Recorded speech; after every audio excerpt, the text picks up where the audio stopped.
ரொம்ப அற்புதமான ஒரு தருணம். சாருகேசி இந்த மேடை நாடகத்தை பார்க்குறதுக்கான வாய்ப்பு கிடைச்சிது. பார்த்ததுக்கப்புறம் ஒரு மாதிரி பயம் வந்துடுச்சு. ஏன்னா ஒரு சில நேரத்தில் திடீர்னு ஒரு இடத்துக்கு போயிட்டு இங்கே எதுக்கு வந்தோம்லாம் யோசிப்போம். அந்த மாதிரி சாருகேசிக்கு நடந்த மாதிரி நமக்கு நடந்துட்டா அப்படின்னு ஒரு பயம் வந்துச்சு. என்ன நடக்கும் அப்படின்ற ஒரு கேள்வி வந்தது. ஒரு 2-3 நாள் ஒரு மாதிரி நிறைய யோசிக்க வச்சது. இருக்கிற வாழ்க்கையை நமக்கு தெளிவாக இருக்கிற நேரத்தில் சந்தோஷமாக வாழ்ந்துட்டு போயிடணும். அடுத்தவங்களுக்கு கஷ்டம் கொடுக்காம யாருக்காவது பிரயோஜனமாக வாழ்ந்துட்டு போயிடணும் அப்படின்ற ஒரு ஆழமான ஒரு விஷயத்தை இன்னும் நம்மக்கிட்ட கொண்டு வந்து சேர்த்தது அந்த படைப்பு. விஜயம் சார், உங்களோடு பயணித்தது இறைவன் எனக்கு கொடுத்த ஒரு பெரிய பாக்கியம்னு நினைக்கிறேன்.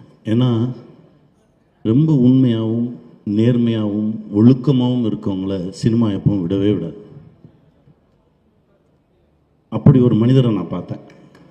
அப்படி ஒரு மனிதரோடு பயணப்பட்டது ரொம்ப சந்தோஷமாக இருந்தது. அதாவது நேரத்துக்கு கொடுக்குற மரியாதை இருக்குல்ல. இப்போ மது மேம் கிளம்புனாங்க, கரெக்டாக டைம் பார்த்துட்டு கிளம்பியாச்சான்னு சொல்லி வாட்சை பார்த்துட்டு போயாச்சுன்னதுக்கப்புறம் தான் ஒரு ரிலாக்ஸாக உட்காந்தாரு. நான் சார்கிட்ட சொன்னேன், ஜேபி சார்கிட்ட, இதுதான் சார் இருக்கு, இதுதான் நம்மளை இழுத்து பிடிச்சிக்கிட்டே இருக்கும்.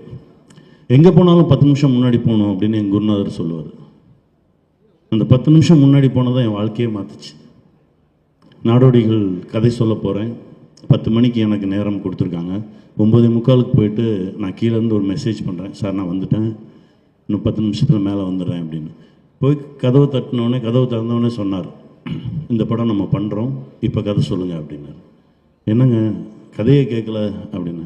இல்லை, நான் இது வரைக்கும் 40 பேர்கிட்ட கேட்டிருக்கேன், யாருமே சொன்ன நேரத்துக்கு வரல, நீ ஒருத்தன் தான் 10 நிமிஷம் முன்னாடி வந்த, அதனாலே இந்த படத்தை நான் பண்ணுறேன் அப்படின்னு.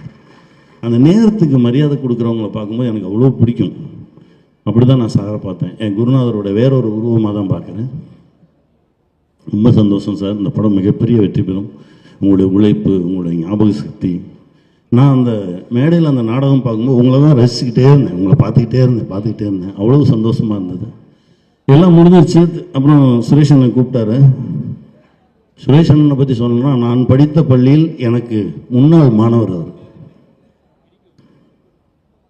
என்னுடைய குருநாதரோட பயணப்படும்போது ஒவ்வொரு முறை ஏதோ ஒரு விஷயம் வரும்போது சுரேஷ் அண்ணன் பேரை சொல்லுவார் எங்கள் டைரக்டர். அவ்வளோ சந்தோஷமாக இருக்கும். அவ்வளோ பரபரப்பான இயக்குனர். அசால்ட்டாக ஹேண்டில் பண்ணுவார்.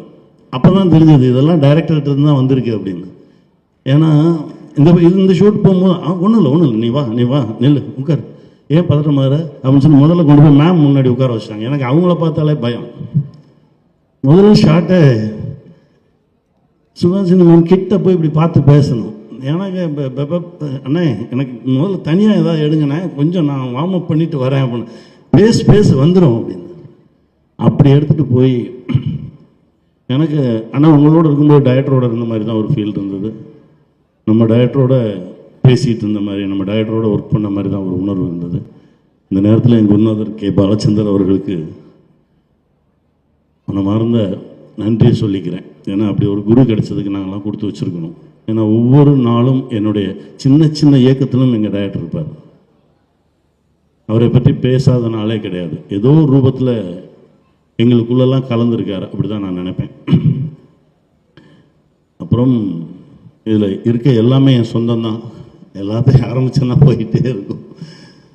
இந்த ட்ராமா பார்த்து முடிச்சாச்சு. இந்த படைப்பு ஆகப்போகுது, திரைப்படமாக போகுதுன்னு தெரிஞ்சிருச்சு. சரி, நீ என்ன பண்ண போகிற அப்படின்னு என்கிட்ட கேட்டாங்க. எனக்கு ரொம்ப பிடிச்ச ரோல் 2 இருந்தது. அதில் ஒன்று தலைவாசல் விஜய் அண்ணா கொடுத்துட்டாங்க. இன்னொன்று ரொம்ப பிடிச்சது ராகதேவன். அதுக்கு பாடணும், நமக்கு வராது, நல்ல பாட்டு நான் அப்படியே பார்த்துட்டு இருந்தேன். ஆனால் இல்லைண்ணே எனக்கு ஒன்றும் நான் என்ன பண்ணுறதுன்னு தெரியல, ஆனால் உள்ளே இருக்கணும். சரி, அப்போ நீ டைரக்டராகவே வந்துரு, நீயே இந்த கதையை சொல்லு அப்படின்னு சொல்லி என்னை கூப்பிட்டு போனார் அண்ணன். இந்த படைப்புக்குள்ளே ஏதாவது ஒரு வகையில் இருக்கணும் அப்படின்னு நான் ஆசைப்பட்டேன். எனக்கு ஒரு சின்ன ஒரு இடம் ஏற்படுத்தி கொடுத்து என்னை உள்ளே எடுத்துகிட்டு வந்தாங்க. நன்றி அண்ணா, தேங்க்யூ. தேனிசை தென்றல் தேவா, அந்த பேரை கேட்டாலே ஒரு சிலிர்ப்பு வரும், அவ்வளோ சந்தோஷம் வரும், மனசுக்கு ஒரு பெரிய மகிழ்ச்சி வரும். 20 வருஷத்துக்கு முன்னாடி உங்ககிட்ட ஒரு கதையை தூக்கிட்டு வந்தேன், அந்த கணக்கு இன்னும் மிச்சம் இருக்குது, அடுத்து ஆரம்பிச்சிடுவோம், பண்ணிடுவோண்ணே. ரொம்ப சந்தோஷம். அப்புறம் சக நண்பர்கள் தோழர்கள் எல்லோருக்கும் என்னுடைய மனமார்ந்த வாழ்த்துக்கள். சார் அப்படி இருந்துச்சு சார், வசனம் சூப்பராக இருந்துச்சு சார். இந்த ரிச்சர்டுக்கான தம்பி எடிட்டர் ரிச்சர்டு என்ன பண்ணுவான்னா, ஆனால் எங்கே இருக்கேன்லாம் கேட்கவே மாட்டான். 3 மணிக்கு வந்துடுண்ணா அப்படின்னா, டே நான் எங்கே இருக்கேன்னு கேட்கவே மாட்டேன். இல்லை நான் பரவாயில்ல நான் வந்துடுறேன் டே. அப்படி ஒரு சொந்தம் எல்லாம், அப்படி அண்ணன் தம்பி இப்படி ஒரு உறவா ஒரு ஒரு ஒரு ரத்தமும் சதையுமான ஒரு படைப்பாக சாருகேசி வந்திருக்கு. மிகப்பெரிய ஒரு வெற்றி படமாகும். சத்யராஜ் சார் சொன்ன மாதிரி மனசுக்கு நெருக்கமான திரைப்படங்கள் தான் இப்போ ரொம்ப ஆழமாக நம் தமிழ் சொந்தங்களுக்குள்ளே பரவிட்டு இருக்கு, இறங்கிட்டு இருக்கு, குடும்பமாக வந்து பார்த்துட்ருக்காங்க. அந்த படைப்பில் சாருகேசியும் ஒரு படைப்பாக இருக்கும் அப்படின்னு நான் நம்புகிறேன். இறைவனுக்கு மீண்டும் நன்றி சொல்கிறேன். நன்றி. வெல்வோம். Thank you so much Ghani sir, thank you. And இதே மேடையில் வந்து நீங்களும் நம்மளுடைய தேவா சாரும் கொலாபரேட் பண்ண போறீங்க அப்படிங்கிற அப்டேட்டும் எங்களுக்காக கொடுத்துருக்கீங்க. we are waiting for that as well and அட்வான்ஸாக அதுக்கு நாங்களே விஷ் பண்ணிக்கிறோம். மீண்டும் உங்களுக்கு ஒரு பெரிய நன்றி. அடுத்ததாக ஒரு தயாரிப்பாளர், நடிகர், இவர் வந்து ஒரு செல்லமான தந்தையாக வந்தாலும் சரி, இல்லை ஒரு ஃபியூரியஸான வில்லனாக வந்தாலும் சரி, இவருடைய நடிப்பு ரொம்ப ரசிக்கத்தக்கதாக இருக்கும் அப்படின்னே சொல்லலாம். So Jayaprakash sir, we would like to hear from you about the film, please.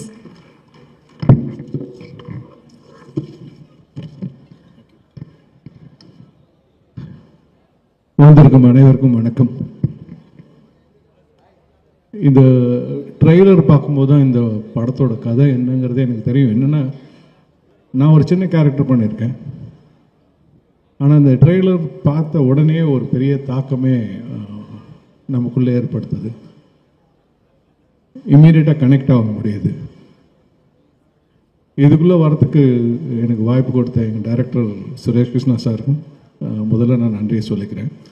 எனக்கு 2 பேர் போதும் அதில், வைஜிஎம் அண்ணா and director Suresh Krishna sir. YGM அண்ணா கூட நான் யுத்தம் செய் பண்ணும்போது நிறைய நாள் நைட் ஷூட் தான், மிஸ்கின் சார் ஷூட்டில்.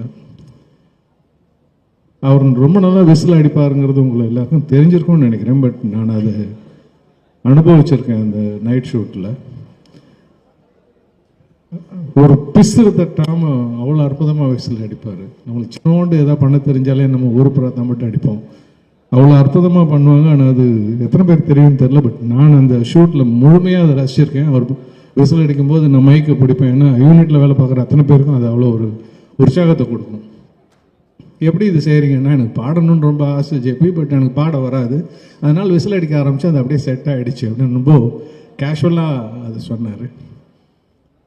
ஸோ அவ்வளோ பெரிய ஜாம்பவான் கூட நான் அப்போ நடித்தேன். அதுக்கப்புறம் இந்த படத்தில் ஒரு சின்ன கேரக்டருக்கு என்னை கூப்பிட்டுருந்தாங்க. ஆனால் அந்த கேரக்டர் நீங்கள் ட்ரெய்லரில் பார்த்தது தான், சாருகேசி சரியில்லை அப்படிங்கிறது. கனி சார் சொல்லிட்டு இருந்த மாதிரி தான். சில நேரத்தில் ஹால்லேருந்து எழுந்துச்சி ரூமுக்கு போவேன். ஏன்னா போய் சேர்ந்தப்புறம் ரூமில் போய் நின்றுட்டு எதுக்கு இங்கே வந்தோம் அப்படின்னு ஒரு சின்ன ஒரு லேப்ஸ். அது ஏஜ் ரிலேட்டடாக இல்லை என்னன்னு தெரியாது. நிறைய விஷயங்கள் ஞாபகம் இருக்கும், நிறைய விஷயங்கள் சட்டுன்னு மறந்து போவோம். ஏந்திரிச்சு வந்து ஒரு இடத்துலேருந்து ஒரு இன்னொரு இடத்துக்கு போகும்போது மைண்டில் இருக்கும், நடுவில் வேறு ஏதோ ஒரு ஃப்ளாஷ் ஆஃப் தாட்டில் எதுக்கு அங்கே போகணுங்கிறத மறந்து நிற்போம். அந்த மாதிரியான ஒரு பொசிஷனில் தான் வைஜிஎம் அண்ணாவோட கேரக்டர் வரும். அதை டிக்ளேர் பண்ணக்கூடிய டாக்டராக தான் நான் அங்கே வந்திருக்கேன்.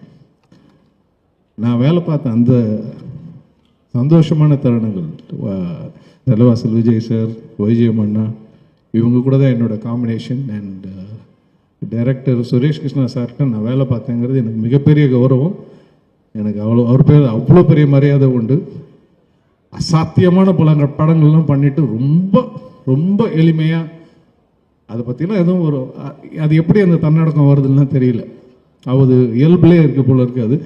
அவர் பண்ணியிருக்க அந்த படங்களோட லிஸ்ட்டை பார்த்தோன்னா அவர் எவ்வளோ பெரிய ஜாம்பவான்னு தெரியும். அவ்வளோத்தையும் பண்ணிவிட்டு எதுவுமே வேறு யாரோ பண்ணாங்க மாதிரி அவர் சைலண்ட்டாக உட்காந்துட்டு இருப்பார். அது அவருடைய தட்ஸ் இஸ் கிளாஸ். அவர் பேச்சிலையோ எங்கேயுமோ ஏன்னா நம்மளை அறியாமல் கொஞ்சோண்டு நம்ம ஜெயிச்சிட்டாலே கொஞ்சம் அகந்த மண்டைக்கு வந்துடும். பட் அதை அவர்கிட்ட நான் பார்த்தது இல்லை. நிறைய அவர் கூட ஃபோனில் உரையாடல் தான் எனக்கு. கொஞ்சோண்டு கூட நான் அது பார்த்ததில்லை. It's such a wonderful human being. Thank you sir. Deva sir, ரொம்ப வருஷத்துக்கு முன்னாடி எங்கள் கம்பெனிக்கு நீங்கள் மியூசிக் டைரக்டராக இருக்கும்போது உங்களை சந்தித்தது. ஆனால் ரசிகனாக உங்களுக்கு கேட்டுக்கிட்டே இருக்கிறோம், பார்த்துக்கிட்டு இருக்கோம் உங்களுடைய பாடல்களை. ஸோ மீண்டும் இந்த படத்தில் நீங்கள் இருக்கிறீங்க, ரொம்ப சந்தோஷம். இங்கே என்னை அழைத்ததுக்கு நன்றி. இந்த படம் மிகப்பெரிய வெற்றி அடைய என்னுடைய மனப்பூர்வமான வாழ்த்துக்கள்.